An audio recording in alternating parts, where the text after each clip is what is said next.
दरम्यान काल पवनराजे हत्याकांडाचा निकाल लागला. निकाल फिरला आणि गेम फसला असल्याची चर्चा आता सुरू झाली. शिवसेना प्रवेशाची ओमराजे निंबाळकरांची चर्चा आता सध्या त्यांनी फेटाळून लावली. निकालानंतर केलेल्या विधानामुळे भुवया उंचावलेल्या आहेत. त्यामुळे एकंदरीतच नेमकं काय होतं हे सुद्धा पाहणं महत्त्वाचं ठरणार आहे. दरम्यान ओमराजे निंबाळकरांनी जय महाराष्ट्राला दिलेली प्रतिक्रिया नेमकी काय होती ती सुद्धा ऐकूया.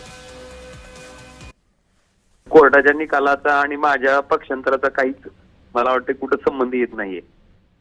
मी माझ्या आयुष्यातली 20 वर्ष आमच्या सगळ्या कुटुंबांनी ह्या निकालासाठी वाट पाहिलेली आहे. त्याच्यामुळे राजकीय निर्णयापेक्षा हा निर्णय माझ्यासाठी माझ्या कुटुंबासाठी महत्वाचा होता आणि त्याच अनुषंगानं आम्ही ह्या निर्णयाची वाट बघत होतो. दुर्दैवानं अपेक्षित निर्णय आला नाही, पण या निर्णयाच्या विरोधात माननीय उच्च न्यायालयात त्या ठिकाणी आम्ही दाद मागू आणि आपल्या न्यायिक प्रक्रियेप्रमाणे संविधानाप्रमाणे ज्या तरतुदी आहेत त्या तरतुदीप्रमाणे जे न्यायालयाचे दरवाजे आम्हाला उघडे आहेत त्या प्रत्येक न्यायालयाकडे आम्ही दाद मागून आम्हाला न्याय घ्यायचा प्रयत्न करू. पक्षांतर केलंय का नाही केलंय? मी आपल्याला आताच सांगितलं ना की माननीय कोर्टाचा निकाल आल्याच्या नंतर मी माझ्या मतदारसंघात जाणार आहे आणि मतदारसंघामध्ये माझ्या कार्यकर्त्यांशी माझ्या हितचितकाशी चर्चा करून मग निर्णय घेणार आहे पुढे.